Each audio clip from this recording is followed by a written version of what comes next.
পাঁচজন শিশু এমন রয়েছিলেন যারা দোলনার মধ্যে কথা বলেছিলেন। একজন হইল ওই যে জুরাইজের সাক্ষ্যদাতা ওই শিশু, আরেকজন হইল ফেরাউনের মেয়েদের চুল আশ্রয় দিত একজন দাসী। চুল আশ্রানোর পরে হাত থেকে চিরুনি পড়ে গেছে। চিরুনি পড়ে যাওয়ার পরে ওই দাসী বিসমিল্লাহ বলে চিরুনিটা উঠাইছে। তখন ফেরাউনের মেয়েরা রাগান্বিত হয়ে গেল, তুমি আমার পিতার নাম না বলে তুমি আল্লাহর নাম নিয়ে উঠাইলা।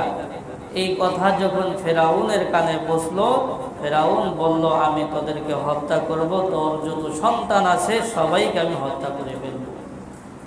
ফেরাউন একে একে ওই দাসীর ছেলে মেয়ে সকলকে হত্যা করে ফেলল। শেষ পর্যায়ে একটা একেবারে শিশু বাচ্চা ছিল দোলনার মধ্যে, ওই বাদীর বলে, ওই দাসীর মধ্যে একটু এই জিনিসটা আসলো, আমি ভিতরটা তো আল্লাহ তাআলার প্রতি ঈমান এনেছি, উপর দিয়ে একটু বলি যে আমি তোমাকে বিশ্বাস করি, তাহলে আমিও বেঁচে যাব, আমার ওই ছোট্ট বাচ্চাটাও বেঁচে যাবে। এই কল্পনা যখন তার ভেতরে আসলো, তখন ওই দোলনার শিশুটি বলে ফেললো যে, হে আম্মা, আপনি এই কথা কখনো বলবেন না, আপনি হকের উপর রয়েছেন, আপনি হকের উপর প্রতিষ্ঠিত থাকুন।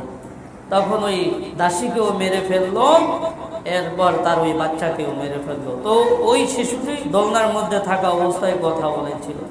আরেকজন বাচ্চা দোলনার মধ্যে থেকে কথা বলেছিল।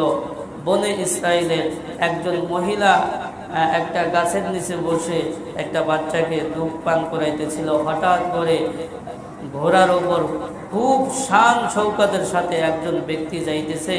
তখন ওই মা বলতেছে, আল্লাহ আমার সন্তানকে ওই ব্যক্তির মতো করে দেন। তখন ওই বাচ্চা বলতেছে, দোলনার মধ্যে যে ছোট্ট শিশুরা বলতেছে, আল্লাহ আমাকে ওই ব্যক্তির মতো করেন না। এর কিছুক্ষণ পরে একজন ব্যক্তি জীর্ণ শীর্ণ কাপড় চোপড় ছিঁড়া এমন একজন ব্যক্তি যাইতেছে। ওই মা বলতেছে, ইয়া রব্বুল আলামিন, আমার সন্তানকে এই ব্যক্তির মতো কইলেন না।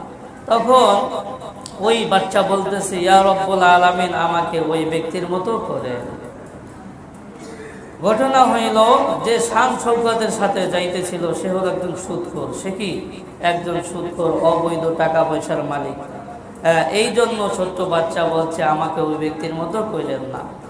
আর যে জীর্ণ শীর্ণ সে ছিল একজন সৎ মানুষ, ভালো মানুষ, এই জন্য বাচ্চা বলেছিল, আমাকে ওই ব্যক্তির মতো করুন। তো এই শিশুটি কথা বলেছিল।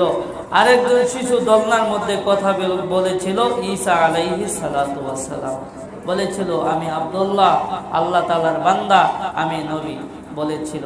আরেকজন শিশু দোলনার মধ্যে কথা বলেছিল, ইউসুফ আলাইহিস সালাতু ওয়াস সালামের পবিত্রতা রক্ষার জন্য সাক্ষ্য দিয়েছিল, যদি জামা পিছন দিক থেকে ছিঁড়া হয় তাহলে জুলাইখা দোষী, আর যদি জামা সামনের দিক থেকে ছিঁড়া হয় তাহলে ইউসুফ আলাইহিস সালাতু ওয়াস সালাম দোষী। এই কথা বলেছিল ওই দোলনার মধ্যে ছোট্ট বাচ্চা।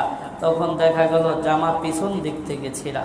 দৌড় দিয়েছিল জুলাইখা, পিছন দিক থেকে কি করেছিল, তাকে ধরার জন্য চেষ্টা করেছিল। মুহতারাম হাজিরিন, এই পাঁচজন বাচ্চা দোলনার মধ্যে কথা বলেছিল।